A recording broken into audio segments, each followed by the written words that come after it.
Hello, everyone. Can you guys hear me tonight? Yes. Thumbs up. Awesome. Awesome. Well, welcome for being here. We're just about to get started. Thanks for giving us an extra few minutes for folks to trickle in, and that'll happen continuously here. Let me see here. Let me admit a few more. One moment. All right. All right. So welcome to the second quarterly meetup for passive active Canadian real estate investment opportunities. We are blessed with, today we have 9 presenters. One of the presenters had something come in the way and wasn't able to attend today, but we have 9 awesome presenters with great content. And so just some reminders during the presentation, please mute yourself if you're not speaking, just so we don't have a lot of background chatter. And if you have any questions, please type it into the chat bar. And after the meeting, folks who are presenting can follow up with you if your questions haven't been answered. And rest assured, we will be sharing we are recording this, so we'll share this with all of you attendees, as well as some folks who registered but weren't able to make it today. And so you can reflect back on what you heard and dig into some of the opportunities that are going to be talked about in the hour plus ahead. So it's pretty awesome that we have 9 great presenters from right across Canada. We're going to start off on the East Coast from Moncton. Each presenter gets 10 minutes to talk about their idea or ideas and present kind of an overview of why they think it's a great investment opportunity for Canadian real estate. I will just introduce the person, and then they can talk as much or as little as they want about themselves and about their opportunity. And if time allows, they can field questions, and otherwise, I do ask that at 10 minutes we move on to the next presenter. Reminder to all the presenters, I will give you a 2-minute warning at the 8-minute mark. And so that gives you some time to hit all the keynotes if you haven't already reached that. I'll be driving the slide deck, so presenters, just tell me next slide, and we'll be moving along. Hopefully I will stay on tune and in line with your presentation. So on that note, I want to welcome and I want to thank our first presenter, actually, Mr. Dwayne Muir from Moncton. And for those of you who didn't do the math yet, Moncton is 4 hours ahead of us. So you do the math. This gentleman has done a lot of real estate, has eaten dinner, has waited up, and hopefully has a beer or two inside himself, if that's what he likes, and is going to pour into us with knowledge about what's happening in Moncton. Dwayne, are you there? I am here. Can you hear me? I can. Welcome, sir. You have the floor.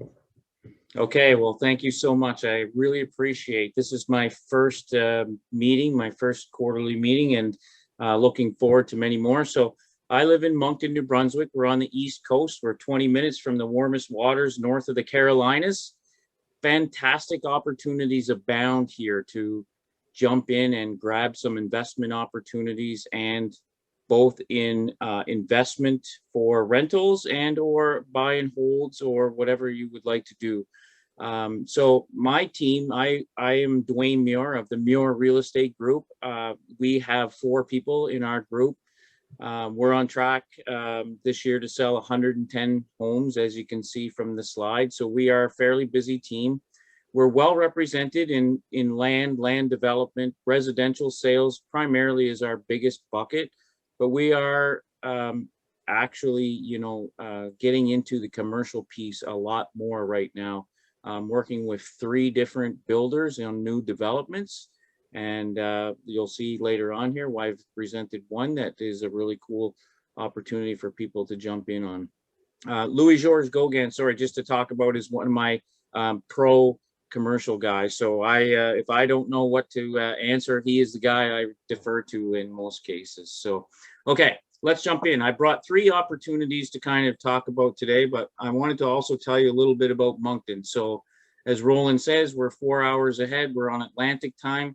We live in a small city made up of 3 little cities. We're 150,000 people here in Greater Moncton area, Moncton, Riverview, Dieppe.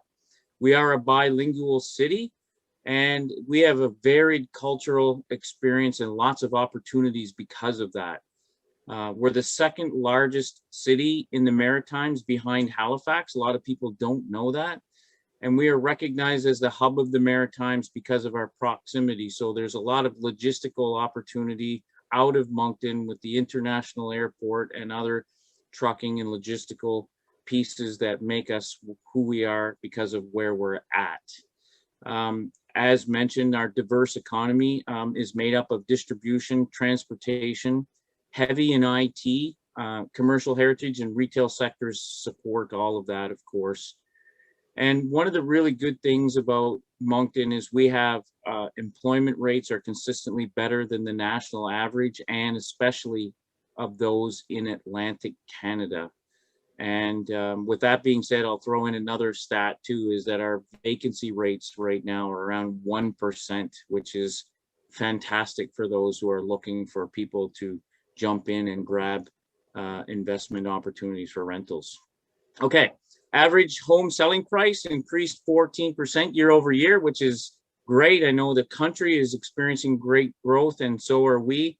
We have the lowest amount of inventory since 2008. We're only 45 days on market. So we have 700 total properties for sale. So it's tough to get a listing.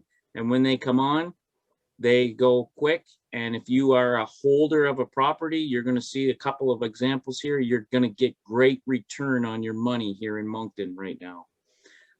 We have relaxed rentalsman restrictions in New Brunswick. So we are and have the ability to raise rents and change some of the dynamic of what you may be used to in terms of your own provincial standards, which is very favorable for investors. And it's a hidden secret that we should all be aware of.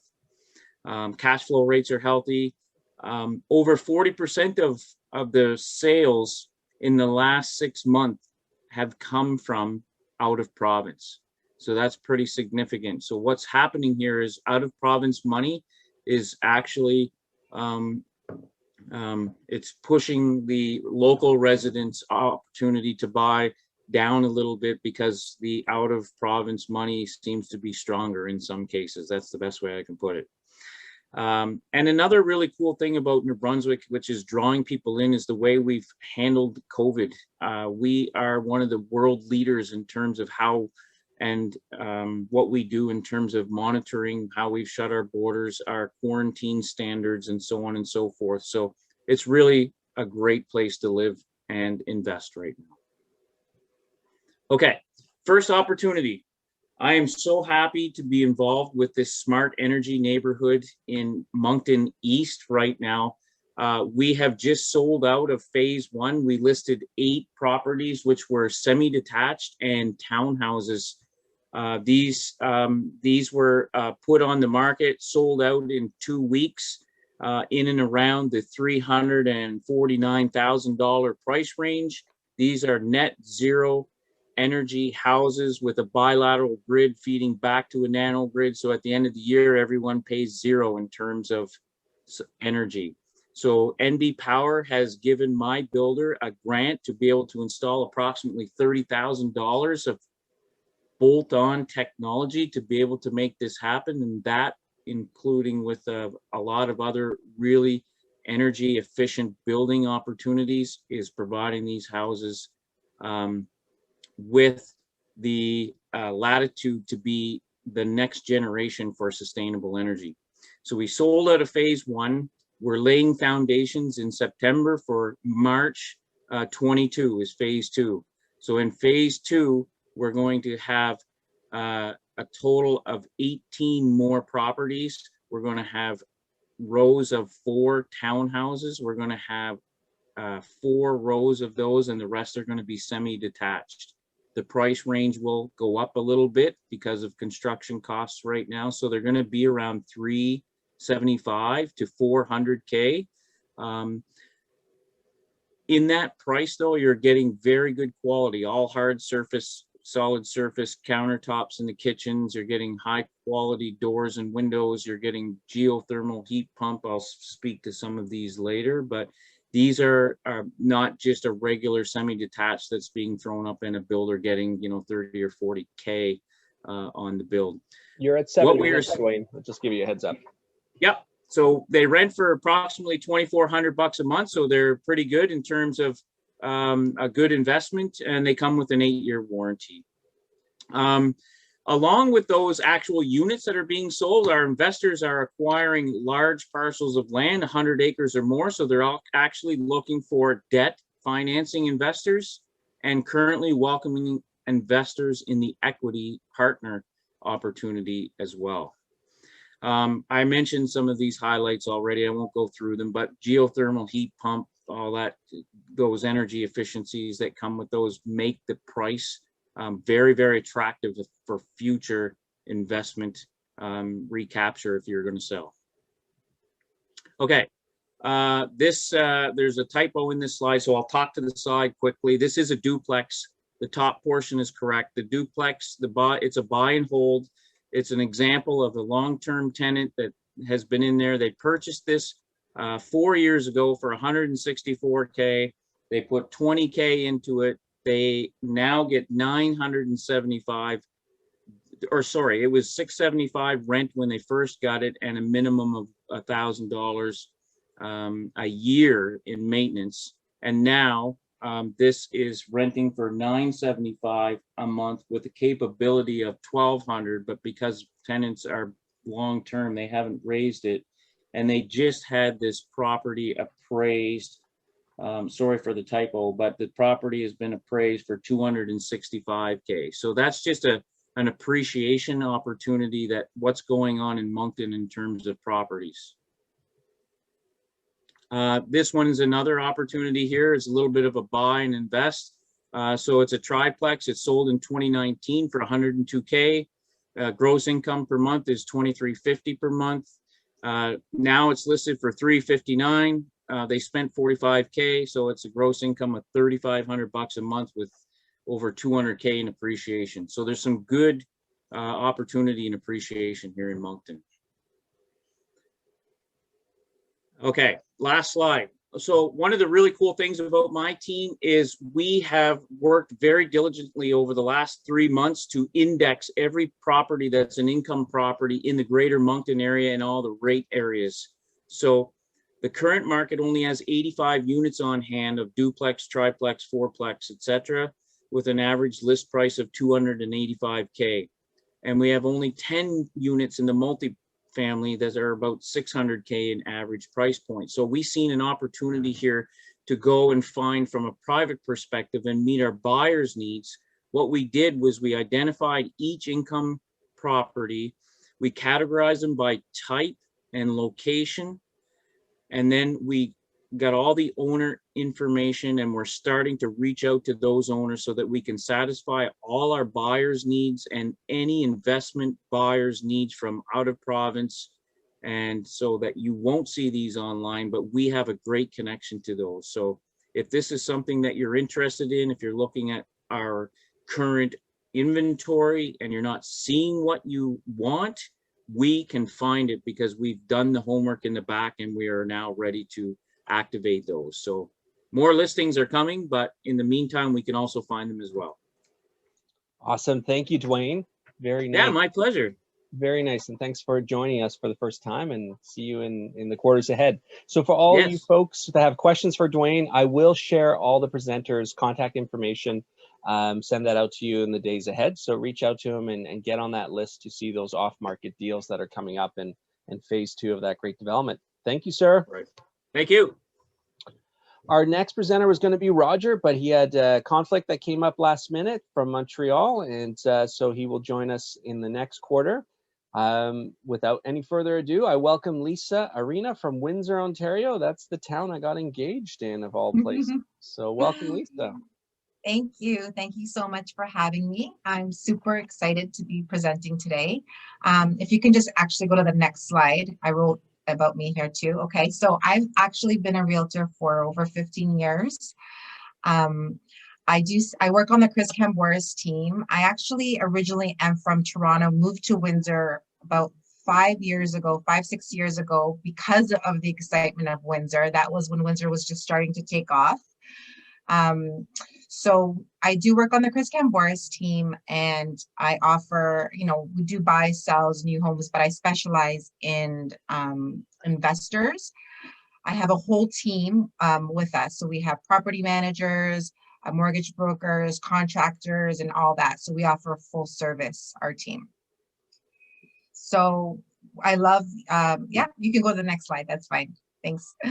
Okay, so Windsor, I called it a city of transformation and growth. So it has been named one of the top 20 places in Canada to invest by the influential corporate real estate and business publication, Site Magazine.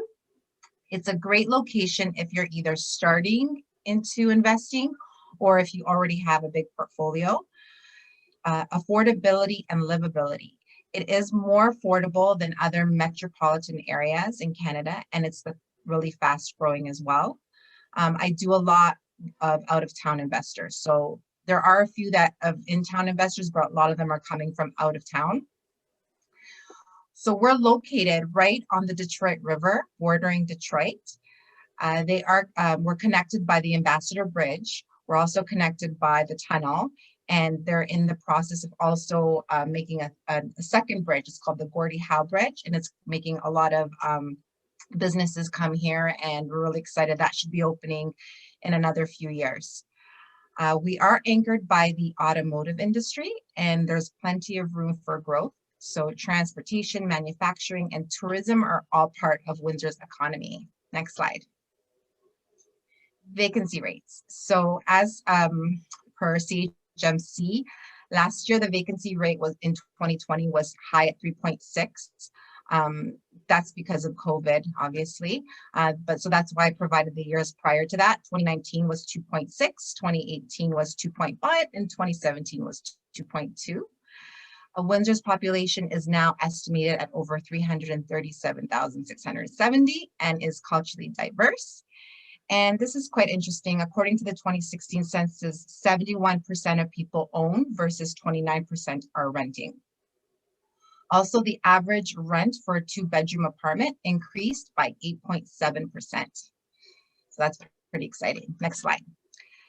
So I'm presenting March's statistics from last month. This is mind-blowing. The average price of a home in Windsor, Essex is $531,805, which is up 49.41% compared to March last year. So that's pretty crazy. The number of units was 700, and last year was 504, so that's a lot more. And yeah, that's crazy stats.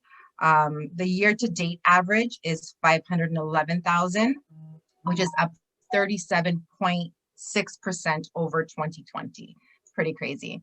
So next slide. Okay, so I'll be presenting two really great opportunities. So the first one I want to tell you about was 5285 Wyandotte. It's a 7-plex. They're asking 999,990. The gross income is 73,216, and over there you'll see all the expenses. So the expenses are 20,676, which gives you 52,539 net income. Under the photos, I've included all of the price per room which you can get. The cap rate there is about 5.3%. This is a pretty downtown, good location. I mean, there's no bad areas in Windsor, if I'm being honest. Like, you won't find any bad, dangerous streets. That's what's so great about Windsor too. The crime rate's really low, which is funny because we border with Detroit, which is like the highest crime, but the crime is really low. And the downtown central is where you find a lot of the renters. This one in particular, it's in a great central location, so it's no problem. As you can see, it's fully tenanted too, so you have no problems with finding tenants here. Okay, next slide. The next one I have is a duplex, 864 Peary is a duplex asking 299,900. Now, Windsor is a very strong seller's market, so this property isn't actually worth that price. It's probably worth in the mid 4s to high, probably even high 4s. It kind of depends, which is kind of crazy. It's not unusual to be seeing those prices, but that's why it's so important to have a good agent that will tell you what it's actually worth. So when you see the home, you'll be like, wow, what a deal. But then you'll see that they're holding the offers, and I'll be able to tell you what's actually going to sell for. So this one, this is why, so the actual, so you'd get on the main floor, 1,300, upper floor, 780, and lower floor, 966. So it kind of depends on what kind of property it is, but I'll be able to kind of give you an idea. If you're looking for the amounts of rents you can get for, let's say, a 3-bedroom home, if it's renovated, you can get about $1,500 to $1,800 a month. And let's say, you know, you have the upper unit and it's a 2-bedroom, you could probably get about 1,400. And then downstairs, obviously it depends on the size and all that, but you can easily get up to $1,000 for a basement as well. So that's pretty good information for you to know. So this particular property, the total expenses are $13,000 roughly. So the net operating income is $23,138. The cap rate at the asking price would be 7.7%, but it's a really slim chance it's going to sell for that. You used to be able to get really good cap rates here before the prices went crazy. But right now it would probably sell around 450. That's why I gave you that the cap rate would probably be around 5.1 if you're going to value it. Now, the good thing about also having a realtor here to kind of, you know, help you navigate through everything is it's good to know that because the prices of the homes have gone up so much in the last 5 years, a lot of the tenants aren't really paying up to date rent. So it's really important to know, you know, before you buy, is it vacant, or, you know, are you putting people in there? So you just want to make sure that obviously your expenses are going to cover, you know, what you're paying for the house. So make sure that you have a really, you know, really good sense of what you could be getting versus what the actual tenant is paying right now. So that's some kind of good information to tell you. But yeah, that's basically about it. Windsor's fantastic. The weather's great here. It's very warm. It's the most southern point in all of Canada, really. So we call it like the Florida.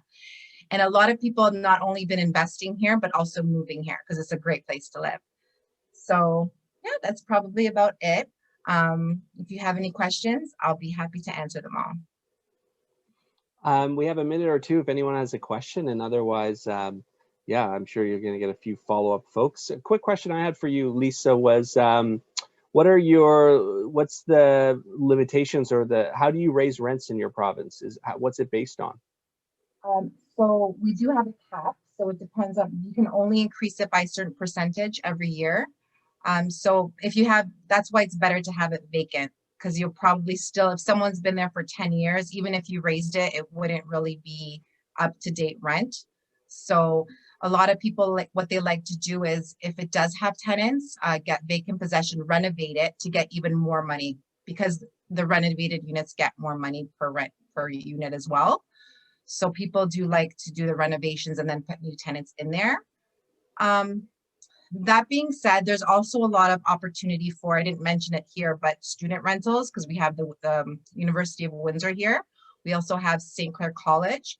So there's a lot of opportunities as well with student rentals, if that's your thing as well.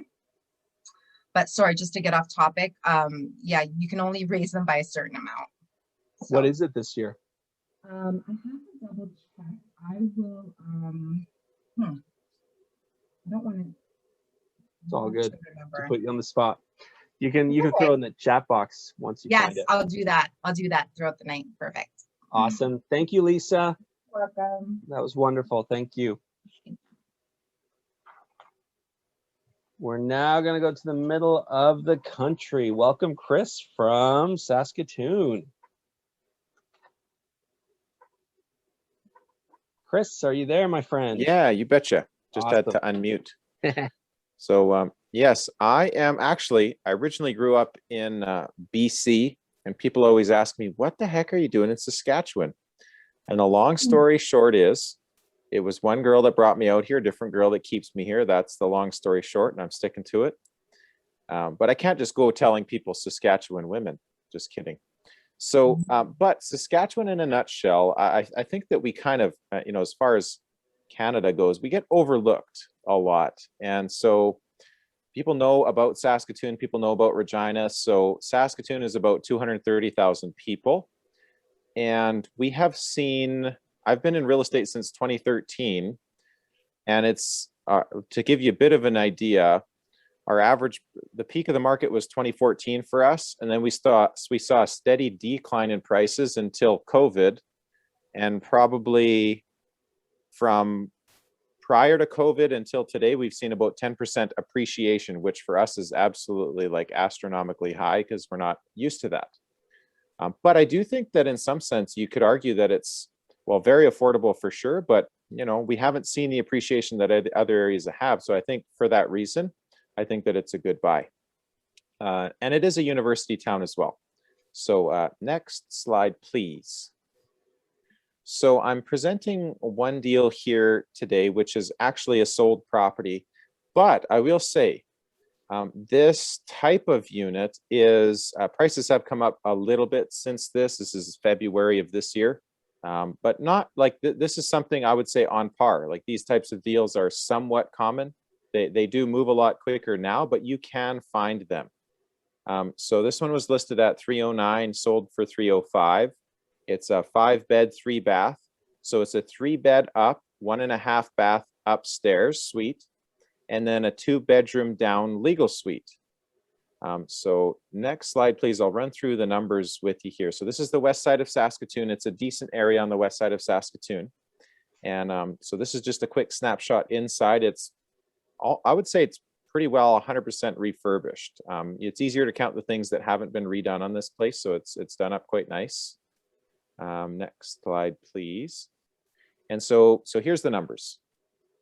So if you would have bought this place for 305 at an 80% loan to value, that's $61,000 down. It was renting upstairs for $1,300 last time it was rented, and rent prices in Saskatoon haven't gone up or down a ton, although rental demand has changed significantly because a lot of people, well, we had a steady decline. So people that were in a negative equity situation were renting out their units, where now they actually can afford to liquidate them again. So the homeowner part of the market that are not traditional rentals sort of skewed our vacancy rates a little bit, but there is a very strong demand for rentals right now. So anyways, 1,300 up, 1,100 down for the suite. This is plus utilities, okay? So total income, $2,400. And then you've got property tax, $190 monthly, insurance, approximately $130 monthly. And I budgeted 5% for R&M because it's done up pretty nice, $120 conservative, $240 for property management at 10%. And then at a 1.79% mortgage rate for that $244,000 at an 80/20 or at a 80% loan to value is $1,093 a month, which gives you a positive cash flow of $627 per month. And then I did my ROI on this particular deal. And this is how I typically do rentals is ROI. Cap rates, it really, that's market dependent, right, for cap rates. But so what I've done here is I took the mortgage pay down and I put it on a monthly based on the 5-year term with that interest rate at an accelerated biweekly. So it's got $627 of positive cash flow, $766 per month of mortgage pay down based on the 5-year term, which, and then as you can see here, I've put 0% for appreciation because that's my pessimistic overview, which pessimistic or conservative, whichever way you want to look at it. It's, the point is, if I budget for 0 and the price stays the same, you'll be happy. If the price goes up, that's all gravy. So that's why I like to do it this way. It's just you're really relying on the performance. You're not relying on speculation at all. So that's a 27% return on your money, which I think is pretty good.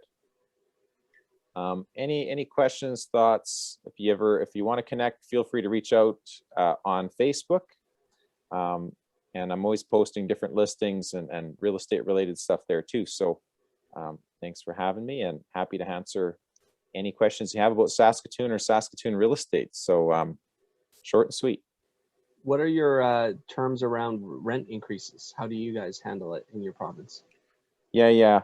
So when that question comes up, like I said, we haven't seen any significant real change in rent prices. Although I suppose if somebody's been in for a very, very long time prior to the boom in 2008-9, if you've got tenants from that far back, that might come into play But I believe it is the same thing, incremental year over year. But I would say likewise, if you get new tenants, or especially when you're buying a place, maybe just ask to have it vacant. But I don't run into that very often where the property is significantly under rented. And the boom in 2014 was oil and gas, or what was that? Well, 2008 was like obviously the boom kind of across everywhere. And then for us, it came down in 2009 a little bit, and then it climbed up to 2014. That was the peak. I think it was potash related. Saskatchewan's got potash, uranium farming, and then we've got some oil and gas too. So I think it was mostly potash related for jobs, but then it's been a steady decline since then. So our average price at 2014 was probably $350. It went down to as low as $320. And we're back up at $345. So that's Saskatchewan is, I say that our real estate is the same as our landscape. It's flat. It's boring, but that's what Don Campbell says. Real estate investing should be boring, right? We're banking on performance here. So yeah, very traditional. That's awesome. Yeah. Thank you, Chris. Look, all you guests, please reach out to him. And Chris has sent a few great deals to my clients as well. So he's a great person to work with. Thank you, sir. Mr. Calvin from Edmonton, are you there? I am present, Roland. Yes. Welcome. Hello. Awesome. Well, thank you for having me. I will jump right into it. I've been on here a couple times now, which is pretty awesome. So I must be doing some things right if Roland's invited me back. So I am from Edmonton. I'm an investor-focused realtor here. I recently created Calvin Realty. We are booming just like every other city seems to be in all of Canada.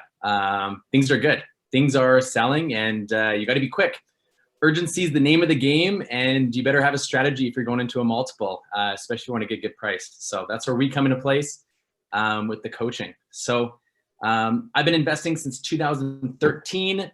My very first property, I did a BRRRR, not even knowing I did a BRRRR, and I probably did the worst BRRRR you've ever seen, but I've learned from it, and I can educate others of what not to do. And from then, I've been building a portfolio, and things have been going well. So let's go right into it. Edmonton. So you guys probably know us maybe a little bit outside of McDavid, the Oilers. A lot of people used to come here for work. So like, all over the country for oil and gas. And yeah, city's growing. So let's go on to the next slide. And I'll show you why people invest in Edmonton. So Edmonton's known for its affordable prices. I know a little bit about New Brunswick. I have clients that have also invested in New Brunswick, invested in Edmonton. I would say it's somewhat similar in regards to some of the ROI you can see. I know both markets are very competitive as well. I would never compare Edmonton to Vancouver or Toronto because it's not even close. But we are known for affordable prices. We're known for our cash flow. And if I were to have everybody here put up their hand on who likes cash flow, I bet you everybody's hand would get tired because they'd put it through the damn ceiling. So we see some pretty good numbers. Our ROI is pretty awesome. Give you an example, single family detached, you're probably looking at about 8 to 12% on cash return. And for suited duplexes, which is my favorite, and I know Roland likes the fourplexes because we got them a pretty sweet one that we just closed on like 3 weeks ago. Suited duplexes, we're looking at like 14%, 15%, pretty good.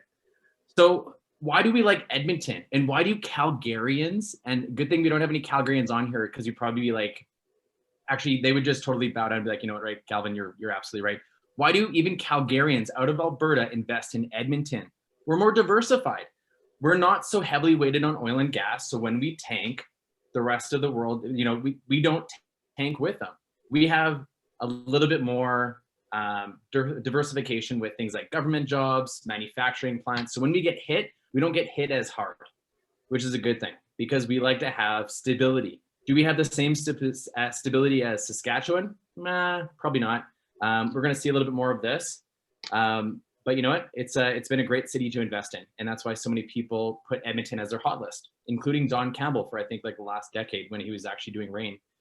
Population growth. Let's see what's happening in Edmonton. I'm sorry, I should have made that bigger. So anybody that has to squint, my apologies. We're looking pretty good. Look at Alberta. Look at right there at the bottom. Look at that, hey, for population growth. I actually couldn't believe it. I thought BC, because we're going to be moving out to BC in about 2 years, but I'll continue to invest in Edmonton. I thought BC would have totally taken it. This is a census, I think, that was created, yeah. So this was 2016 that this was completed. Has it changed? Meh, I don't know, maybe a little bit. We're still leading the race pretty good for population growth. Edmonton, why else? Infrastructure. Who likes infrastructure? Well, I know that if you're investing in your positive infrastructure, I bet you everybody here loves it. We got things like new hospitals coming up. We have 560 acres of zero carbon footprint living that's being developed into everything but single family detached housing. A lot of pre-sales going on there. We have LRT going in, both in the South Valley line as well as the West. Anybody that's in Vancouver, it's not as dramatic, but anybody that purchases, 400 to 1500 meters to a stop, as you can see some pretty good appreciation. So we may not see the market skyrocketing like we would in Vancouver or Toronto, but there's still good opportunity for appreciation when you're purchasing near some of that infrastructure. But the city's got lots of plans, so it's always a good thing. Let's go to the next one. Talk about deals. Who wants to talk about deal? Well, here's a deal for you guys. This one just did a 40K price drop. So I was like, hell, let's bring this one in for this meeting. Side-by-side duplex in Holyrood. You guys are like, what the hell is Holyrood and what is he talking about? It's not even anything like Hollywood. Holyrood is like a good, desirable, balanced community. Low vacancy. I think for the area, you're probably around 2.5%, 3%. Tenant profile, you're going to have a mixture of young professionals, families, possibly even some students from the U of A. Our lowest vacancy is right around the U of A. So if anybody loves like 1% vacancy, buy near the U of A. It is going to do very well for you. This particular property is a suited duplex. This one was listed at 720. Was listed at 720, is now down to essentially 680. I put it at 670 because I know that's what the seller would accept. So there you go. There's a hot little exclusive deal for you guys. There's 4 units total, and the current net profit is only $700 a month. That's not very good. That actually sucks for Edmonton. If that was in like where Roland's neck of the woods was, that would be like the hottest deal he's ever seen. In Edmonton, this sucks, guys. This really sucks. It's the potential of what it can be. Now, the guy that's selling it is like 75 years old. He's never been to a RAIN meeting. He's never been to the passive income club like we are at right now. He doesn't really know much. So there's huge opportunity here. He's wanting to go to Florida. He likes not wearing masks. He wants to get the F out of Alberta, sell everything, and he wants to never wear a mask again. Probably like half of us. So the potential of this one is $1,300 a month. There we go. Now we're talking ROI. You're like, Calvin, you were lying to us before when you said 12 to 14%. Trust me, totally doable. Each unit is 2 beds, 1 bath, and it has a double detached garage. I'm not sure if you guys rent the garages separate. We recommend it here. A double garage, you rent it for $250, $300. Increase your gross rents, gross income. Things are looking good. So we'll go to the next slide. Show some pictures. We all like pictures, right? Those are my favorite books. So let's go ahead and look at some pictures. This is the main floor, fairly updated. You guys are thinking like, oh, for $670, it must be, a piece of shit. It's actually not. It's actually in pretty good condition. So you're gonna need minimum money to update it. Some minor things, nothing too crazy. Let's go to the next slide. Basement suite. Who likes a basement suite that doesn't look like a basement? I do. You get better rents, less tenant turnover. Excellent. This one doesn't totally look like a basement suite. Look at that window. If my mouse was working right now, you guys would see that I'm just totally trolling that window right now over and over and over again. Yeah, it's set up really nice. It's not legal. So you could make it legal by adding a second furnace or adding the baseboard heater and HRV system. He's run it illegal. Most of the properties in Edmonton, and I think around Canada, 90% are probably running illegal. You have the ability to legalize it if you want, if you like less risk. We know that your cash flow is a little bit less with legal as opposed to illegal. Depends on your risk. I own a couple of legal properties, never had an issue before. Let's go to the next slide. Okay, so why this property? Well, we like appreciation, right? This property, and you guys can see right here, all those little hammers are all the new LRT stops for the South Valley Line LRT. City of Edmonton told us this LRT is going to be done by 2000, I think it was like the end of 2019. It's 2021 and the thing's still not done yet. But you know what? It's almost there. They put the cars on the tracks, so they're getting pretty damn close. You know what? I'm going to say 2022. When do we see the biggest appreciation jump when it comes to infrastructure? When the infrastructure is completed, when it's active, and then it brings higher demand into the area. LRT is not done yet. You're getting in at a cheaper price. Is it going to go up? I don't know. I'd bet my lucky stamps that they probably would. So the price would go up. Let's go to the next slide. That's it. I'm going to pack a punch and then leave you guys strong. So specialize in investment real estate. We have all kind of stuff. If you're interested in this deal, or if you just want to see what Edmonton real estate deals look like, I know I got Roland on the list. I'm sending them out probably 3-4 times a week, whether it's agreement for a sale, options. Maybe you guys have some rent to owns that you like to do yourself as an investor. Have lots of tenant buyers that contact me regularly. Multi-units, something smaller. You know, it's kind of like an a la carte. You tell me what you like, what your price range is. If you want to do a value add, and we'll get you set up with the right thing. If you're tapped out with your mortgage, let's get you on an AFS. That's what I did. Works out great. Awesome. Roland, thank you. Calvin, thank you. Next time, please be charismatic and bumping. No, you're awesome as always. Thank you, sir.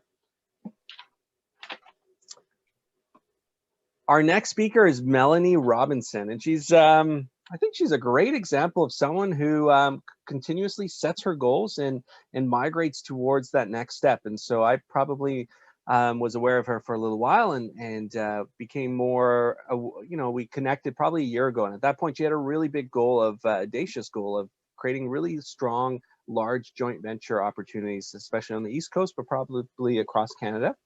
And in the last 6 months, she's been rocking it. She's been putting so many joint venture deals together. And so we're having her here today to talk about some of the great things that she's done and what she's working on.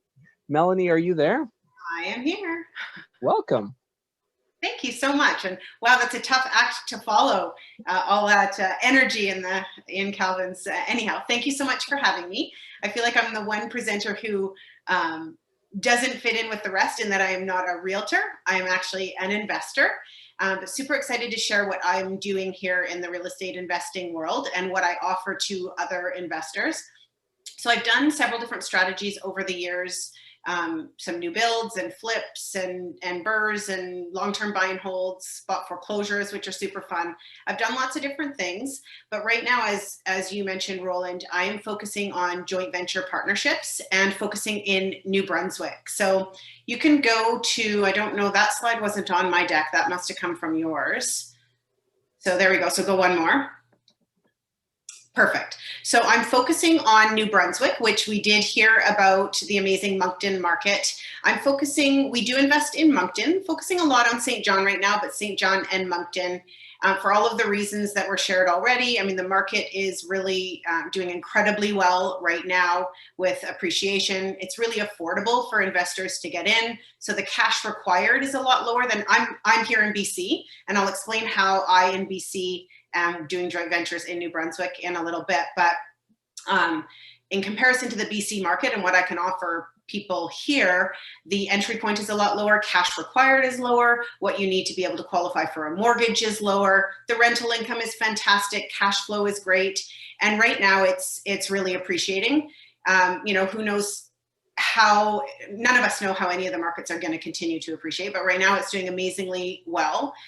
Super low vacancy rate and really landlord friendly, which again is completely opposite from our experience here in lovely, beautiful BC. So that's why I'm in New Brunswick. If you go to the next slide, I'll share with you how I'm doing New Brunswick. Basically, Ryan and Ashley are boots on the ground, and I've partnered with them. We've actually incorporated, created a company together as the working partners in our joint venture partnerships, which I'll go into sort of the structure. But what that means for us is that they have a vested interest in these properties. They're born and raised in St. John. You know, they're boots on the ground, and not boots on the ground just looking after this for us like a property manager might. They're boots on the ground, and like I said, a vested interest. They're part owners in the property. So that's how I've done it. They do everything property related, and I do everything partner related. So my role in our working partnership is that I'm building relationships, and I'm basically holding the hand of our financial partners so that they can feel comfortable and at ease and well looked after. That's my role, is everything, all the money side, relationship side, partner side. They do everything property wise, finding those great deals. So if you go to the next slide, I'm not sure how many of you are familiar with the joint venture structure, so I'll just share, you know, a tiny bit about it. And again, so tonight I'm not even presenting a deal. I'm just wanting to share with you what is possible if you're somebody who loves the idea of investing in real estate, but you don't have the time or the expertise to actually do it. So you're already sold, you know that you want to invest. You just keep saying it and don't actually take action because you don't know how to pick the properties. You don't know how to work the numbers. You don't know all of that stuff. That's where this kind of arrangement is really beneficial. So in a joint venture partnership, there's it's sort of divided into two roles, a financial partner role and then a working partner role. And so the financial partner brings the cash that's required to close and qualifies for the mortgage. And then once the property closes, it's our job to look after it for the longevity of the ownership. So the idea is it's nice and passive. You know, our financial partners get to go and live their life, you know, golf, do whatever it is that they love to do, knowing that they're really well looked after and that their investment is doing well. And that's our job. My job is to continue to communicate with that financial partner and let them know how their investment is doing. And Ryan's job is to be looking after that property and making sure everything's running smoothly. So that's the joint venture structure. It's a 50-50 ownership, and cash flow is split 50-50. And what happens at the end when you sell the property is that the partner gets back every dollar, every penny they put into the property first, and then it's the profit after that that is split 50-50. So any appreciation that's happened in the mortgage pay down, that gets split 50-50 at the end of it. So you can go to the next slide. The other opportunity that we provide investors is private lending. So we will buy properties for cash so that we can be really competitive in our purchases. We also do renovations, raise capital to do renovations. So we raise capital for all sorts of different investments. I actually set my timer so that I didn't run over because last time I was so naughty. Anyhow, so that's the other opportunity, is if somebody is looking for a shorter term investment where they're not looking for the 5 or 10 year long-term buy and hold, building that equity, but they're looking to have their money make money for them, then there's lots of different opportunities to private lend with us in different scenarios. So if you go to the next slide, oh, there you go. Oh, I think we already did that one. It's the private lending. And actually, to be honest with you, this, I said I was raising 150, but I have already raised that. So I've already funded this particular deal, but we're actually closing on a 5-unit and a 6-unit in May. And we're doing the same strategy with both of them. We're buying them in our corporation using commercial financing and then raising capital for the down payment and the renovation to do a BRRRR. And the ideal situation is that we've created enough of a lift that we can pay our private lenders back and end up owning the building outright. But plan B would be to keep some private money in it for a bit. Plan C would be to bring a joint venture partner in, and they get a nice, beautiful turnkey 5 or 6 unit building. So you can, I think it's just my last slide now, which is just wrapping it up. So that's me as a real estate investor. And again, my role in all of this is to help other investors get into investing where they don't have to spend their time and energy. They don't have to become an expert. They don't have to attend all the courses and do all of that learning that goes along with all of the different memberships and just everything that goes into really becoming an expert and being able to manage your investments properly. So that is what I do as a real estate investor. And right now I'm focusing on New Brunswick, but I do invest in other places. And I'm actually closing on 2 properties in Kelowna, May 4th and May 13th that are incredible cash flowing opportunities. So they do come up every once in a while here in BC. Thank you, Melanie. That is wonderful. It's so impressive to see what you've done in the past year. That's awesome. Thank you. You haven't packed on the COVID-15. I think you've worked a lot of sweat equity into those deals. It's been amazing. So if anybody is curious, I know I just kind of fed you a lot of information in a short period of time. If this is a new concept to you, so feel free to reach out, email, call. I'm happy to chat and explain more. Awesome. Thank you very much, Melanie. Thank you. Our next presenter is Dan. He's been an original member of the quarterly passive active investment meetup. And Dan Wertel is a great realtor in the Vancouver area, and he'll tell you lots more about him. I love to hate him because he's a competitor locally, but I respect him because he's awesome at what he does. Welcome, Dan. Thanks so much, Roland, and thank you so much for being here, everyone. These presentations have been a lot of fun, and I really like seeing all these opportunities across Canada. And I'm happy to bring one here from British Columbia. So a little quick bit about myself. I am a licensed realtor here in Vancouver, and I created the Vancouver Life Real Estate Group. I've been with RAIN for about 9 years now, the Real Estate Investment Network, where I did get my, where I am rather, an accredited real estate investment advisor. Our group does have a focus on investor clients, and we also created the Vancouver Real Estate Investors Facebook group, and it's up to like 3,900 members. It's been a real fun resource, and nice to see people sharing thoughts, ideas, and solving problems together through that platform. So next slide, please. Today, I'm going to be talking about Dawson Creek in northern British Columbia. About a population of 13,000 people there. The main economic drivers of Dawson Creek are sort of mining, oil and gas, construction, wood product manufacturing, important one now, wholesale and retail, trade, transportation, and some warehousing. Essentially, it is an energy, oops, sorry, of course my phone goes off while I'm on this meeting. It's essentially an energy and agricultural hub. Real estate prices they're up about 40% in the last 10 years, but they have been flat for 5.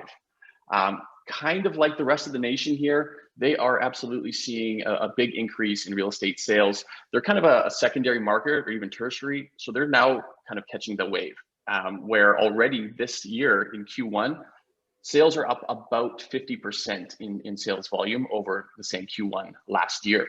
So next slide, please. Today, I'm bringing to you guys a suited half duplex listing.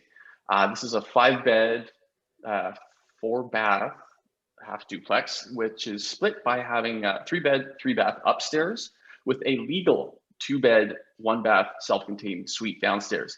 And the reason I'm emphasizing legal there is because the building bylaws in Dawson Creek have changed, and you can actually not build suited duplexes there anymore. So this property has been grandfathered in and is a bit of a rarity now.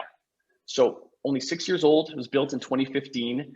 This property is tenanted up and down. It does have management in place, and it is basically a fully turnkey investment option, right? This is the kind of investment that somebody might want to jump into if they just want something that's already set up, operating, cash flow positive, and is basically hands off.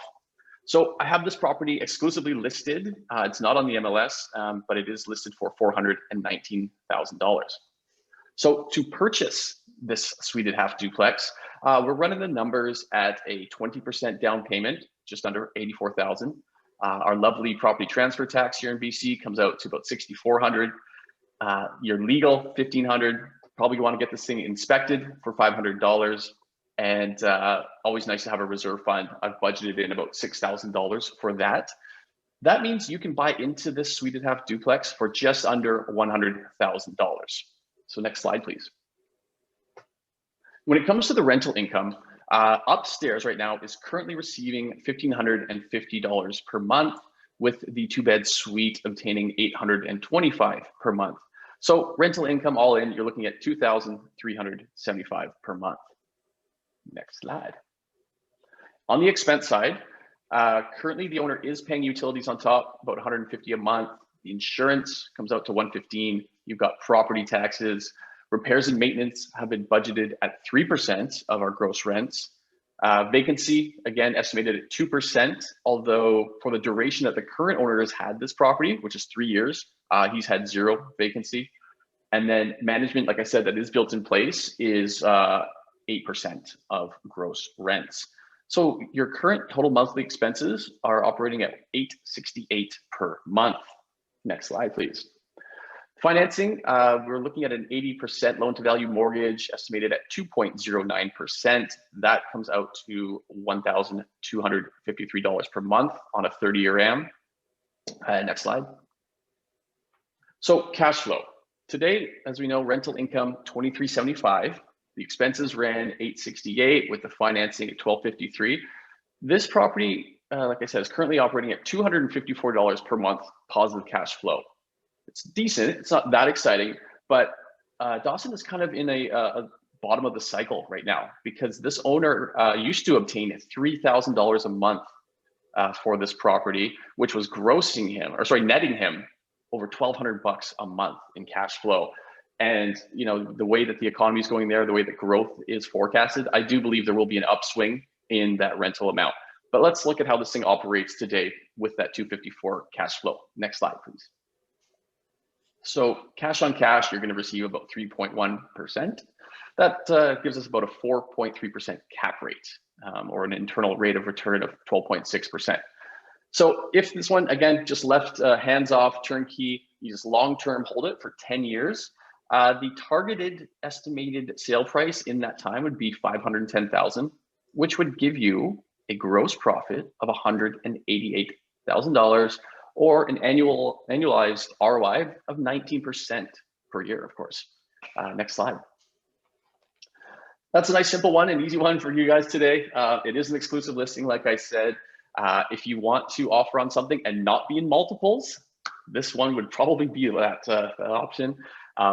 Thanks so much again for watching, and thank you so much, Roland. If you guys would like to learn more about myself and my team and the type of investment opportunities we provide for our clients, please visit thevancouverlife.com. Thank you, Dan. That's awesome. Would you say that's pretty much market value, where you have it priced, like it's priced to sell at that price? Yeah, it's very close, right? It was priced for someone to feel like they're getting a bit of a deal. They could shave a few $1,000s off of it. But yes, in and around that neighborhood, we are seeing the suited half duplexes going for that price range. They're over 400 right now for sure. And was it the current owner that saw rents as high as $3,000 a month? That's right. Yeah, he actually owns 3 of these. So he's got one full suited half duplex and this other one. He wants to sell one off because he's buying into another project, but he's keeping the other 2 because he still really enjoys them. But yes, all 3 of those were obtaining as much as $3,000 per month per side. It's awesome. Thank you, Dan. Wonderful. You're so welcome. Thank you. Our next presenter is Mr. Graham Pitzel from Kitimat. And those of you who haven't been to Kitimat before, spend some time. It's actually a fun little city that my business partner and I got to check out last fall after I bought a property through Graham.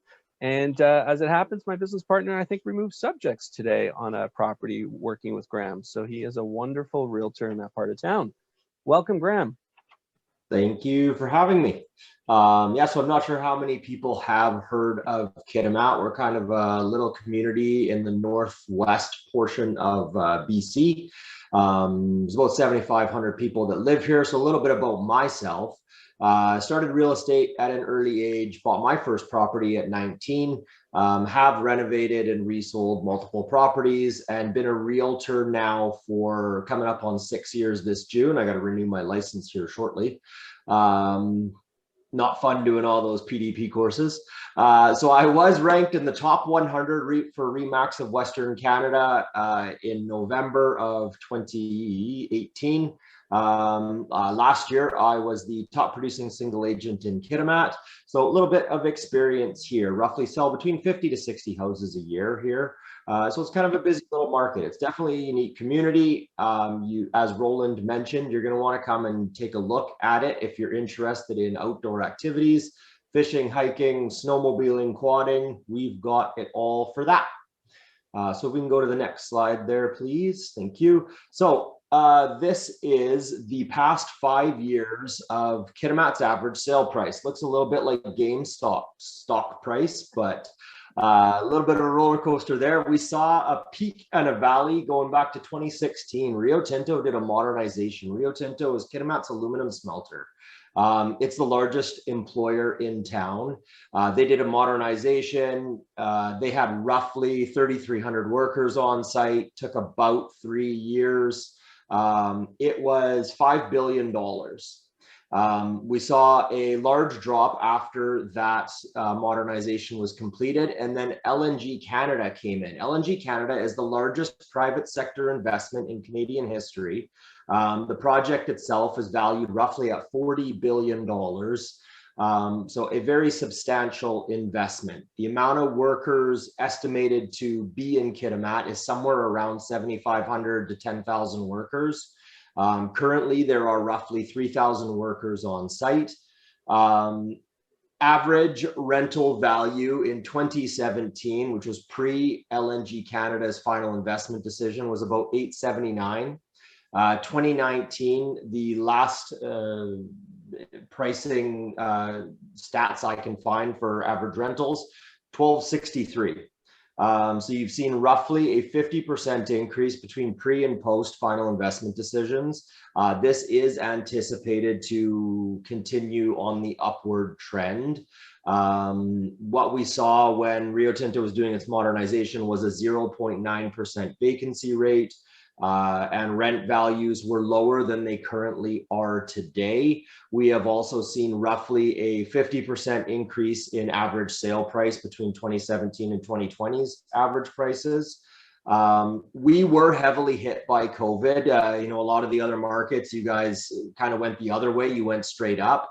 Kitimat did have a large negative impact by that, mostly due to the LNG Canada project being slowed down quite heavily by the Provincial Health Authority and the camps. And Rio Tinto is actually doing a camp project here. A lot of our workforce was sent home. Kitimat kind of mothballed for a little bit. So we are seeing it rebound now, as you can kind of see a little bit on that graph. And I believe this year is kind of be the shoulder year before things really take off. There we go. So I've got 4 units, 4 different houses that we're going to kind of look at, give you a little bit of an idea what you can see at each point in the market. So this one, end unit, townhouse complex. There's 16 units in the complex. All are 3-bed, 1.5 bath. They're built in the mid 70s, 1,700 square feet. This is currently tenanted at $1,950 a month. This is roughly what you're going to see for a return on investment is around 1% of the purchase price per month, which is somewhere in the 12% on the purchase price per month. That's not a, you know, that's a good return for most properties you're going to find kind of anywhere. Like I said, this one is leased $1,950 a month. They are not the fanciest units. It's listed at $199, so that kind of, you know, price is definitely going to be reflective of condition inside and out. But, you know, the rental amount kind of shows you that they are still desirable. This one just got the tenant at the start of March. So if we can go to the next slide. So this is a very standard Kitimat kind of bungalow. The town was built in the mid 1950s. Rio Tinto was previously Alcan. They built Kitimat they started 1954 to 1956. They built the town. Pretty much 50% of our infrastructure is from that time frame. And this is going to be a very, very standard unit of what you're going to find here. 3 bedrooms, 1 bathroom, between, you know, roughly 1,000 to 1,100 square feet is what you're going to find. This one was roughly updated 10 years ago, $299,900. These rent roughly in the between $2,000 and $3,000 a month for these bungalows, depending on condition and that sort of thing. This one would probably be somewhat right in the middle, $2,500, $2,750, something like that. We do see these get picked up quite regularly. What we see is kind of a trend of a couple of weeks of nothing, and then a couple of weeks of a large influx of tenants, again, depending on what the project's kind of doing at the time. So we can go to the next slide there, please. So this is an interesting house. This used to be a bungalow. In the year 2000, they decided to add a second floor on top of this. I'm not sure that would be cost effective in today's market, but they decided to do that in the year 2000. Tenanted at $2,900 a month, which is a little bit below market rent. It's a corporate rent, so they kind of rent the whole house. There is 2 kitchens in this property, built in the mid 70s, larger lot, 8,400 square feet. For Kitimat, that's not like an astronomical size. I know for other municipalities that might be quite a large lot. Kitimat, it is definitely on the upper end. We do have just decent sized yards we kind of live in the middle of nowhere, so you got to have the benefit of that. 4-bed, 2-bath, like I said, kitchen up, kitchen down, could be rented individually. Not a legal suite, as I think it was Calvin was saying. I think 90% of homes around the area probably are not legal suites, but what we see a lot of, just put a second kitchen in and nobody complains too much. On to the next one. So this is a 500. So this one, built in 1991, larger home, almost 2,800 square feet. Again, decent sized lot, 7,600 square feet. This one again has a kitchen up, kitchen down. This is owner occupied at this point, but great family homes.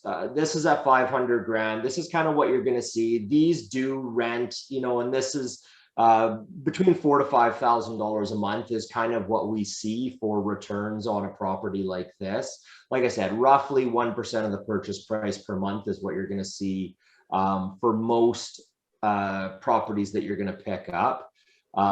We have a very high return rate right now. A lot of it is kind of to corporate tenants that are looking for housing for their workers, as opposed to the camps that are in place. Like I said, we've got about 8,500 people in town. Roughly, you're looking at somewhere around that many people coming in to double the population. So we do see quite demand in our rental market, and that is expected to continue with only 3,000 workers on site right now. COVID, like I said, has had a little bit of a negative impact on our market, just slowing everything down. But once that's dealt with, we should see things, kind of pick up quite steadily. And there are other projects in Kitimat. So LNG Canada is the largest one going right now. There is Kitimat LNG, which is a partnership between Chevron and Woodside. Chevron is looking at selling its position, but Woodside has expressed that they are interested in continuing with that. That project is actually bigger than LNG Canada. And like I said, LNG Canada is $40 billion. Kitimat LNG is bigger, and it is potentially next type thing. It's on the books.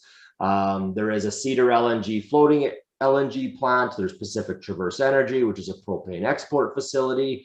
Kitimat has a lot of industrial development. We are a very industrial little town. Beautiful little place, but heavily dependent on the industry that's happening at the time. And that does definitely reflect in our market prices and rents. So yeah, I think that was everything for me. If anybody had any questions, feel free to reach out either in the chat. Contact info will be sent out to everybody if you want to come visit the middle of nowhere. Thank you, Graham. That was awesome. Thanks for sharing those 4 ideas. They're really nice. For outsiders that haven't been there yet, one of the things that I really find intriguing and attractive to Kitimat is the town's done a really good job of making sure that these build outs don't aren't a boom and bust. So if you go into downtown Kitimat, you actually can't see or feel all these different projects. They're all outside of that. And so as a result, there's very little new building that isn't already in demand and consumed. And the cost of building is so expensive, and so it kind of keeps the, your risk lower of the values going down in the future. I think they're trying really hard at making a stable environment.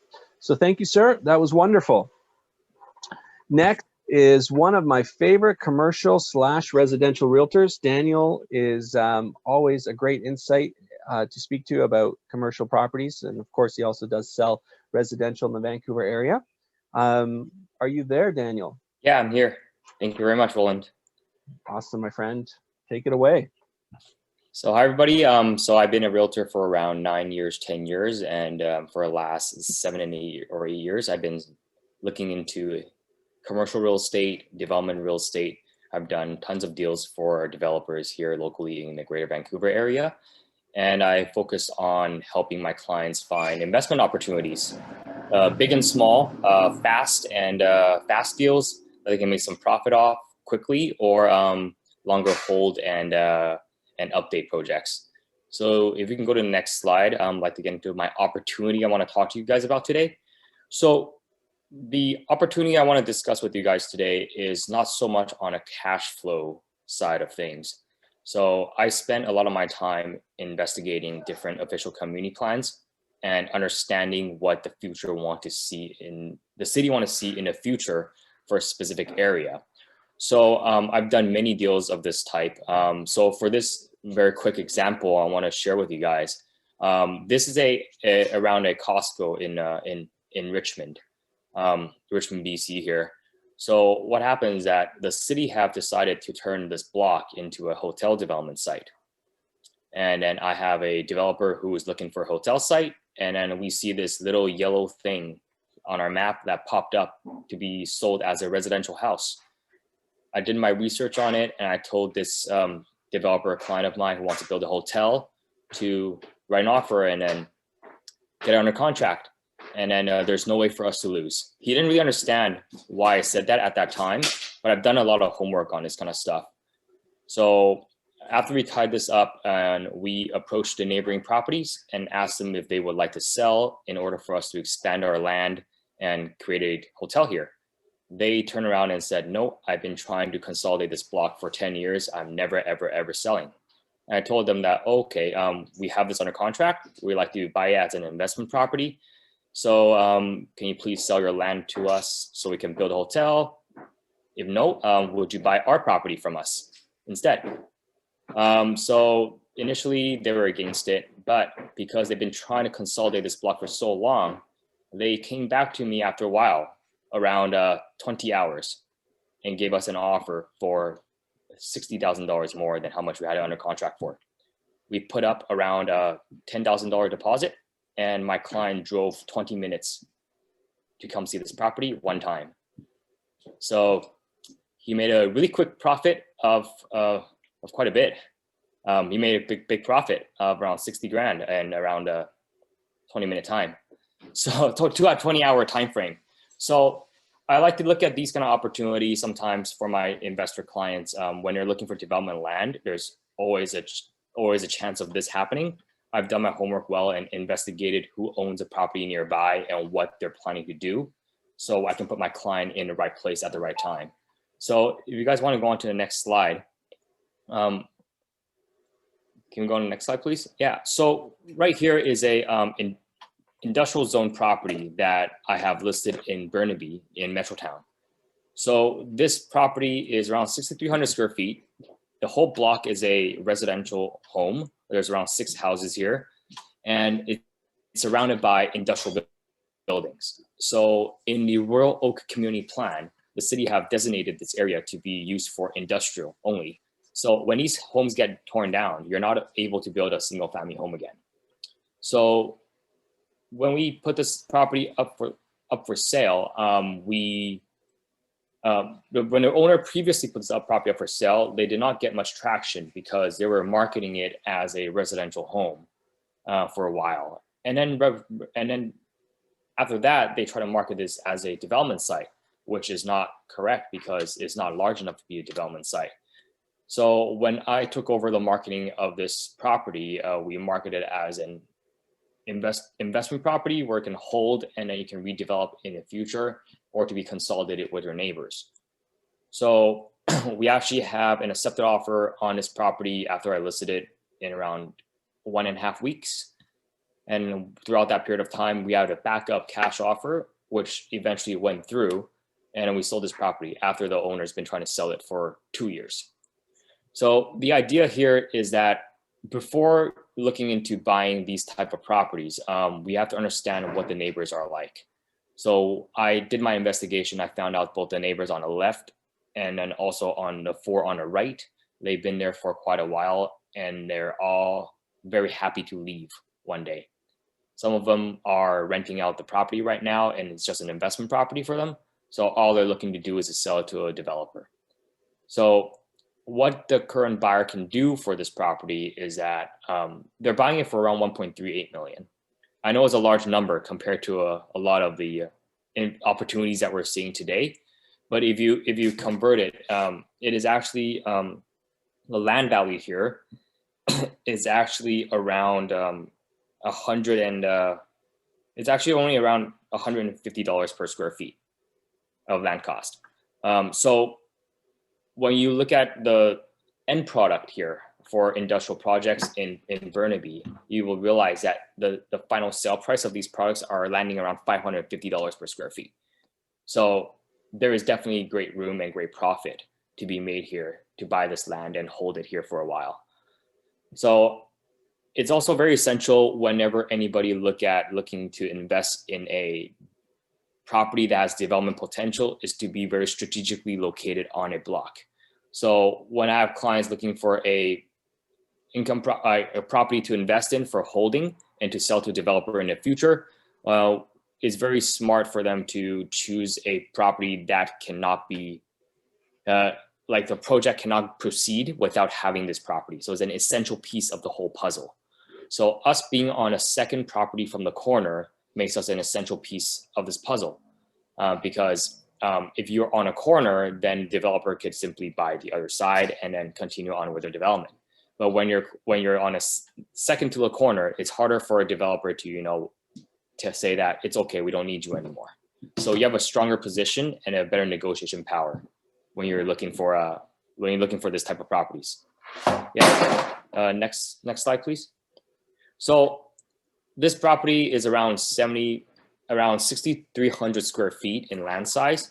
And then you're able to build around 7,500 square feet in the future once it's being redeveloped.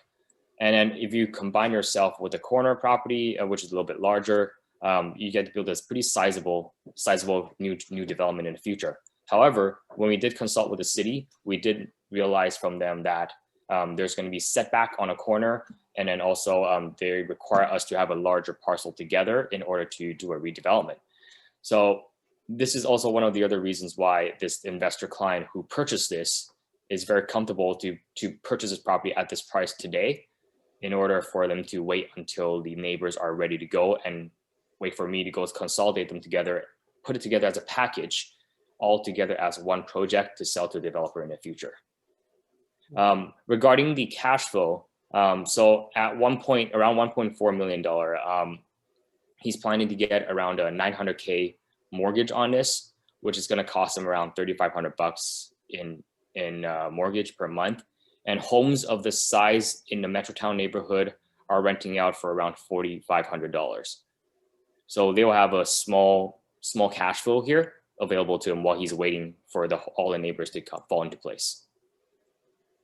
And next slide, please. So I went to the SWOT analysis of this. So for the strength of this is that we got to find properties that's being underutilized right now. So when we look through the official community plan, we will find that this property is being underbuilt, is not built to its maximum capacity. And second thing is that we also got to make sure that all the homes on the block that are to be consolidated in the future are all older and not in the best condition.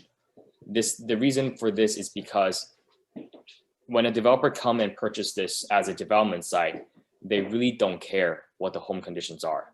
So when you have somebody who got a very well renovated home or a brand new house built on a block, developers are not willing to pay for their home. They're only willing to pay for their land.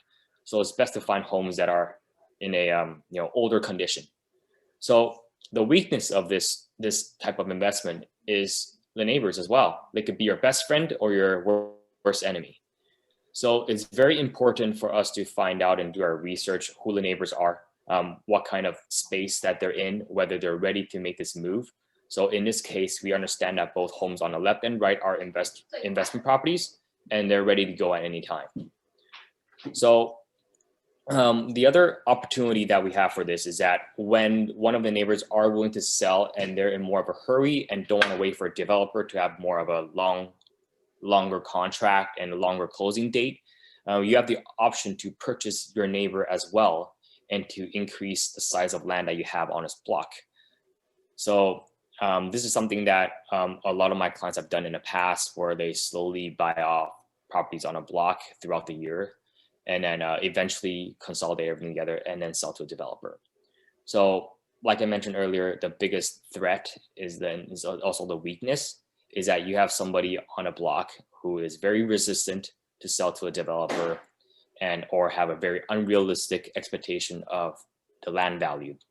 So this is always something that we got to do a research before you go firm up this deal, this kind of project. So it's a very different type of investment. It's not so much focused on cash flow, but more strategically looking at land and its usage and to find opportunities there.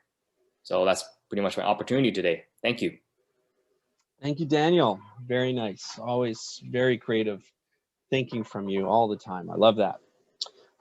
So I'm the last presenter, and hopefully you're still awake. A little bit about myself. I'm a residential realtor in Vancouver, part of a small team where we are blessed with doing lots of business. And so we see a lot of what's happening in the marketplace. And one of my niches is helping investors and wannabe investors. And my big passion is to help as many of my clients buy 1, 2, maybe 3 investment properties in their lifetime. And I just have, from personal experience, discovered the value of, in my favorite strategy, which is buy and hold, what it can do over 5, 10, 15, 20 years to a family. To, in many ways, it can be the sole retirement plan for someone. And so I have a vast amount of experience in a number of different strategies. 15 years ago, I didn't qualify for a mortgage. Now I have over 24 doors personally with my wife, and ownership in a couple of joint ventures. So I'm pretty heavily involved with investing across Canada, and also do some investing coaching with clients who are wanting to get into that field as well. What I wanted to focus on today was kind of the future of opportunity in Vancouver. And similar to what Daniel said, a lot of these properties might not win on apples to apples comparison for for cash flow or net income, but it's kind of an opportunity in the future. And so Vancouver, it's an interesting place, but it continues to draw attention and to really be a magnet for investing and for folks to move there. So why are people investing in Vancouver? Although we don't have one huge industry, we're very well diversified through a scope of different professions. More and more we're getting into technology, being kind of the northern version of Silicon Valley. We get a lot of technology coming through us before they go into the US. We have a strong rental demand. We see really steady appreciation of 3 to 4 or 5% year over year consistently.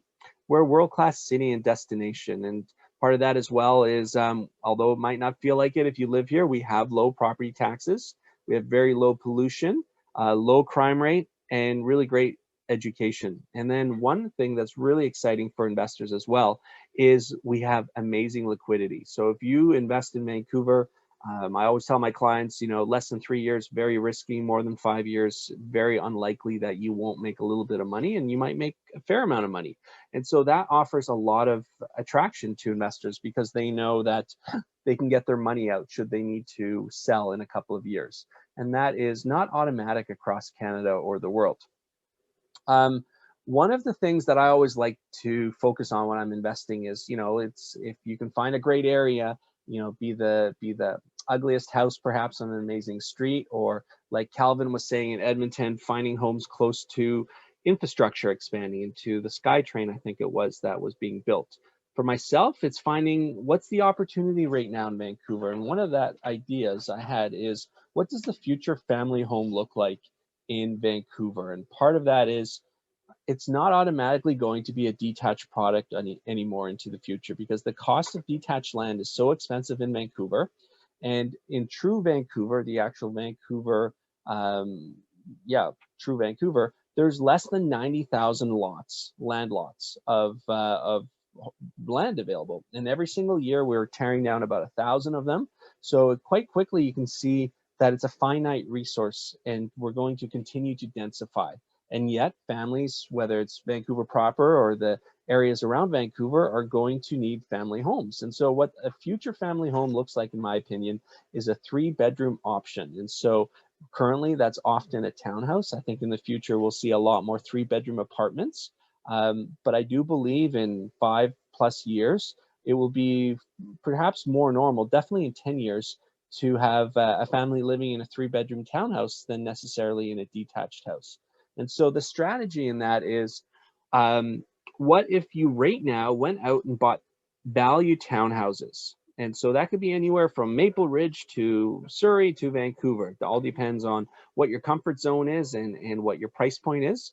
The rough math that I've kind of been using is, if you bought a townhouse right now and you put 30% down, it would roughly break even in the short term. So you're not really making any positive cash flow, but you're breaking even. And the positive cash flow will increase. And so it's definitely more exciting as well if you don't need short-term positive cash flow and if you're looking for the long term. And the really exciting part is, pretty conservatively, I think you're going to get a 4% growth annually for the next 30 years. So what does that mean? That means the property that you're buying this year will double in price in the next 25 to 30 years if you believe in that consistent growth continuing. So it offers a very safe and steady investment. So for a 30% down payment, mortgaging the rest, you'll triple your money invested in the next 30 years, and you'll double the purchase price in the next 30 years. And so everyone just assumes that townhouses are across the board in Greater Vancouver really, really expensive. And I just have a quick snapshot here of townhouses that are currently available. I mean, the market moves quite quickly, so I haven't checked the status on some of these. They might be sold by now, but these are townhouse examples across the Lower Mainland that aren't leaky condos, that aren't trouble buildings, and that I think that allow rentals. That's the other thing. You want to make sure that you're looking into a property that actually allows rentals. And here are examples of townhomes that you could buy, rent out, and I think would provide a really stable investment long term to see market appreciation and some continuing rent increases. So in Surrey right now, there's an example of this 3-bedroom, 2-bathroom townhouse, 1,400 square feet, that's on the market for $379,000. In Abbotsford, you have a newer 3-bedroom, 3-bathroom, 1,300 square foot townhouse listed for $499. Rent prices, if you're interested, follow up with me and I can get more specific in each one. Maple Ridge, you have it's only, I think, a 2-year-old complex. So a 3-bedroom, 2-bathroom, 1,300 square feet. Again, you can find a nice townhouse in Maple Ridge still for around the $438 mark. In Burnaby, this is an older complex. It's 3-bedroom, 1-bathroom, so it only has 1 bathroom, but it's also in a very strategic area. And so this development sits on, or this property sits on a huge piece of land and has been approached several times to get bought out and be redeveloped, which has not happened yet. So although this is probably the oldest example in the samples that I'm showing you and needs a lot of maintenance, it has a mixed strategy where I think it's a great townhouse that's going to see growth, and it's also a candidate for a buyout in the future. In Richmond right now, you can find a 3-bedroom, 1-bathroom townhouse for $550,000. In Port Coquitlam, you could find a newer row home style townhouse. It's more expensive. This is newer. Again, the attraction to buying something newer, of course, is that if you're taking the long game, the long-term approach, there should be very little maintenance, or certainly, hopefully, not additional special levies that you need to pay in the next 5 to 15 years. And so you kind of, buy it, set it, and get it managed and see the appreciation over the years ahead without needing to invest further resources. This one at 1,400 square feet is on the market for $729. In Port Moody, a little bit older, but also a good complex. You have a 3-bedroom, 3-bathroom, large 1,800 square foot townhouse that you could also buy for $738. In Squamish, don't forget Squamish, that at one time was never considered as a commuter city to Vancouver, and now is an extension of Vancouver to many people. This is a new 3-bedroom, 3-bathroom, 1,300 square feet on the market for $810. Would find really good rental rates in Squamish. An example of a Vancouver townhouse. You might be surprised that not every townhouse is $1 million. So there's a 3-bedroom, 2-bathroom, 980 square feet nicely renovated townhouse for $820 plus GST. This is a brand new product. So certainly you have to pay GST, but it would hopefully need no maintenance for many, many years. And you get all that pressure and attraction that the Vancouver marketplace offers on its real estate to your benefit. So that is kind of a quick overview for myself on where I think an opportunity exists if you were looking for not short-term positive cash flow, but rather a long-term play for market appreciation and in the future net cash flow. To that end, I want to thank you all for being here today. I'm sure many of us now a year plus into COVID are getting zoomed out. So I really respect all of you folks of joining us on Zoom. And I look forward to in the future doing a blended version of this quarterly event with Zoom and in person when we're allowed to do that. And I will send out this recording to everyone and all the contacts of all the great presenters we had today. So hopefully you got a lot of value out of it. Thank you everyone for your time. And yeah, I really appreciate you guys being here. Thank you everyone. Thanks presenters, you did an awesome job.